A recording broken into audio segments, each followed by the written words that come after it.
12h48 sur LCI, merci d'être avec nous. On discute toujours de ces informations et notamment de cet envoi de 2 sous-marins nucléaires américains proches de la Russie. On rappelle que c'est l'information de la nuit. Et la question qu'on se pose, c'est est-ce que Trump n'est-il pas en train de refaire le coup de ce qu'on appelle la théorie du fou? On parlait de Richard Nixon tout à l'heure. Eh bien, en fait, c'est la théorie, en tout cas, de la politique étrangère de l'ancien président américain. Alors, il ne s'agit pas de faire un cours d'histoire ici, mais pour rappel, on était en pleine guerre froide. Et le président américain à l'époque, regardez, je l'appelle la théorie du fou. Pourquoi ? Parce qu'il faisait tout pour faire croire, en tout cas convaincre ses adversaires de l'époque, à savoir les soviétiques et le bloc de l'Est, qu'il était capable de tout faire, en tout cas d'être imprévisible.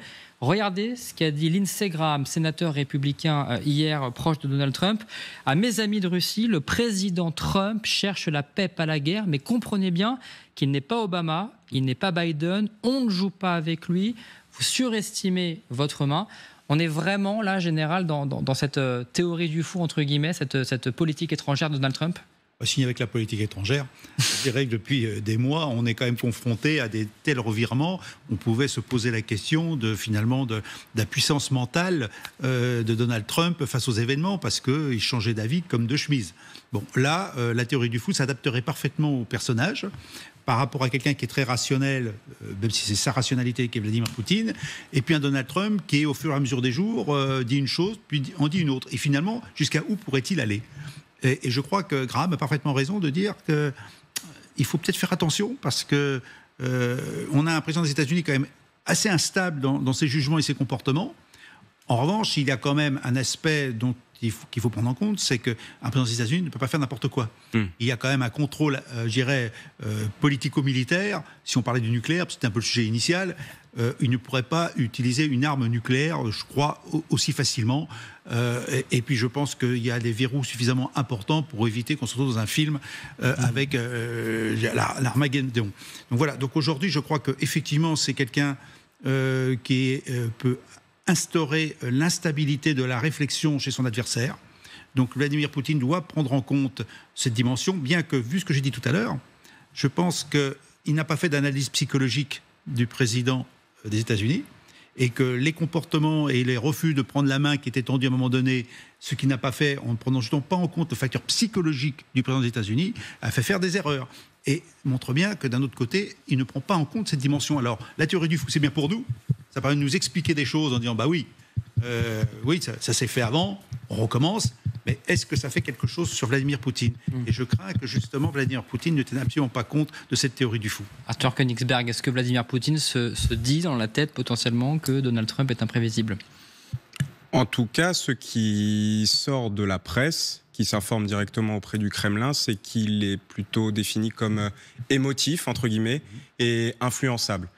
Et effectivement, il y a cette petite musique qui est en train de monter aux États-Unis, comme quoi, effectivement, il a envie de reprendre cette théorie du fou, mais il faut reprendre les propos du général. Donald Trump n'appuie pas sur le bouton nucléaire et l'arme nucléaire ne s'abat pas sur n'importe quel territoire de la Fédération de Russie. Il y a quand même un haut responsable militaire qui est également derrière, qui ne prête pas serment directement auprès du président américain, mais auprès du peuple américain, et qui fait son action en fonction aussi de ses croyances et de ses motivations et de ses convictions professionnelles. Ce n'est pas Donald Trump qui choisit seul d'envoyer l'arme nucléaire. Ça, il faut le répéter. Et cette comparaison avec Nixon, finalement, elle est aussi intéressante.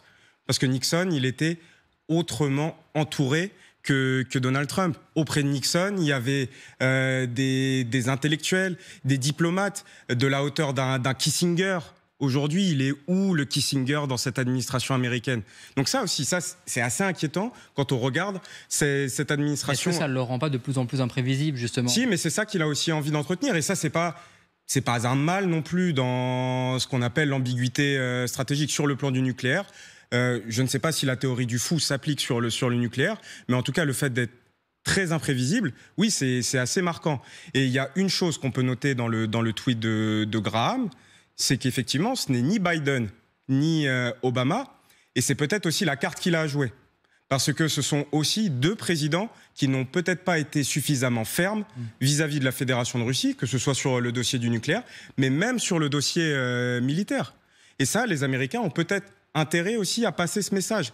il n'aura peut-être pas la main qui tremble. On se souvient de Biden et de l'administration pour des motivations qu'on peut comprendre, mais qui avaient très peur que Moscou déferle le feu nucléaire sur l'Ukraine ou une autre partie du continent européen si les Américains donnaient un armement suffisamment puissant aux Ukrainiens pour donner la guerre. C'était ça les menaces brandies par Moscou.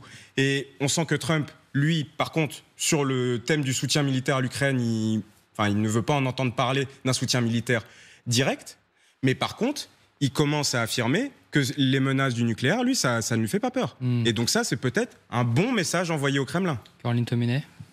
Je pense que les Américains sont catastrophés, que ce soit une partie des Trumpistes, des MAGA ou des démocrates, parce que c'est des sujets sur lesquels on ne plaisante pas. Que la théorie du fou permet à Graham de justifier son impulsivité. Il n'est pas en maîtrise et donc on s'inquiète. Effectivement, ça demande une analyse, des techniciens, l'état-major qui est réuni pour savoir quelles réponses on va faire. Et là, c'est une réponse rapide sur les réseaux sociaux qui a dû prendre 2 minutes face à une réaction de Medvedev qui est du niveau de la propagande russe. Donc, comme il y a des réactions aussi au niveau de la télé russe avec Soloviev, et donc il descend le positionnement de la présidence américaine à ce niveau-là, ce qui n'est pas normal, même au niveau diplomatique ou au niveau militaire. Donc il dévalorise, il entache l'image de l'Amérique, qu'on sait être une grande puissance nucléaire, et il n'a pas à répondre à cette provocation d'un homme qui est juste au niveau de la propagande internationale. Mais les précédents, j'ai envie de dire, alors évidemment, j'ai en contradiction avec vous, mais donne un petit peu raison à Donald Trump. Il avait déjà fait le coup, entre guillemets, en 2018, souvenez-vous, face à Kim Jong-un. Regardez cette déclaration de 2018 de Donald Trump. Alors effectivement, le contexte est différent, mais regardez ce qu'il avait dit exactement. Kim Jong-un vient de déclarer, alors à l'époque, la Corée du Nord menaçait régulièrement les États-Unis d'une frappe nucléaire, évidemment dans la rhétorique de la propagande nord-coréenne. Kim Jong-un vient de déclarer que le bouton nucléaire est sur son bureau en permanence. Et voilà ce que disait le président américain. Quelqu'un de son régime affaibli pourrait-il l'informer que j'ai moi aussi un bouton nucléaire beaucoup plus gros et beaucoup plus puissant que le sien? Le résultat, quelques mois plus tard, c'est que les relations étaient plutôt apaisées, que Kim Jong-un avait un peu, on va dire, baissé d'un cran ses menaces régulières. Ça avait marché à l'époque. Ce sont les diplomates qui ont dû calmer le jeu. Il n'a pas un bouton déjà, il y a toute une procédure avec des intervenants derrière, et c'est pas un bouton sur un bureau. Il est très impulsif et donc c'est facile d'en jouer. Les politiques américains sont sûrement très catastrophés de cette réaction. Général, est-ce qu'on peut faire le parallèle avec ce qui s'était passé en 2018 ? D'abord, Trump a peut-être changé un petit peu, mais enfin bon, quand je vois la phrase qui est attribuée à Donald Trump, je la trouve très rationnelle. Vous voyez, pour moi, je la trouve c'est carré. Il dit à l'autre, bon, si tu bouges, je remue. Bon, là, on est dans une autre situation. On est dans un petit peu. Alors, c'est plus la théorie du fou, mais c'est un jeu un peu fou, sans vouloir faire mauvais jeu de mots. On envoie 2 sous-marins. Voilà, et on l'annonce par Twitter, ou par un autre réseau social. Donc ça fait très curieux. Donc non, moi je reste persuadé à la date d'aujourd'hui qu'on a quelqu'un qui est un petit peu instable. Vraiment, dans ses déclarations et ses réflexions. Ça ne veut pas dire qu'il n'y a pas un fil rouge derrière, hein.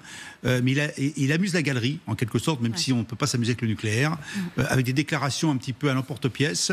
Voilà, donc j'avoue, j'ai du mal à le cerner à la date d'aujourd'hui, en bout de 6 mois encore d'ailleurs, parce que ça manque de rationalité pour nous. Voilà. Alors peut-être qu'il a sa rationalité, comme Poutine a la sienne, mais celle de Poutine, elle est claire au moins. On sait où il va, il n'y a pas d'ambiguïté. Avec Trump, l'ambiguïté stratégique, elle est permanente. Il a une ambiguïté permanente. Voilà. Donc, la théorie du fou, pour lui, je ne pense pas qu'elle soit calculée, même si on peut se poser la question. Et c'est vrai, le vrai problème, c'est que pour qu'il y ait quelque chose de calculé à ce niveau-là, il faudrait qu'il ait un certain nombre de conseillers qui aient de l'influence sur lui et capable de dire maintenant, on va faire ceci, voilà le plan de com. Et ça n'existe pas. Voilà. Et ça, apparemment, autant il y avait ça à son premier mandat, mais les a virés les uns après les autres. Mais il y avait les adultes dans la salle, comme on disait à l'époque. Là, on se demande où sont les adultes. Et là, on peut s'inquiéter. Arthur Koenigsberg, dernier mot, est-ce que ça peut tenir ou est-ce que Trump va changer de braquet et va, on va dire, entre guillemets, un peu calmer le jeu sur cette théorie, en tout cas sur cette politique étrangère? Sur sa politique étrangère et notamment vis-à-vis de la Russie, il a déjà quelque peu changé de braquet. Il a déjà quelque peu changé. Mais il pourrait aller encore plus dans cette théorie du fou, encore plus menacer la Russie, ou justement au contraire c'était, allez, on met un coup de pression aujourd'hui pour se reculer un petit peu. À la manière de Trump d'ailleurs, souvent on agite le chiffon rouge très rapidement pour ensuite négocier derrière. Oui, mais il y a une carte qui se refuse de saisir et qu'il a véritablement pour mettre la pression sur le Kremlin. Et s'il a envie de vraiment être en confrontation directe, par l'intermédiaire de l'Ukraine avec la Fédération de Russie, c'est d'accroître le soutien direct militaire à l'Ukraine. Et ça, cette carte, il a refusé de la saisir parce que pendant sa campagne, il n'a pas arrêté de dire « cette guerre, c'est la guerre de Biden » et les Américains n'ont plus à payer pour cette guerre d'Ukraine, pour le soutien à l'armée ukrainienne. Et ça, on sent que c'est la dernière carte que refuse de saisir Trump. Il n'a pas arrêté de dire à Zelensky qu'il n'avait pas toutes les cartes en main. Donald Trump en avait plusieurs, il les a abattues les unes après les autres. Poutine ne lui a pas répondu parce qu'en réalité il ne joue pas au même jeu de cartes que lui. Il lui reste une carte, on va voir à quel moment et si un jour il la saisit véritablement.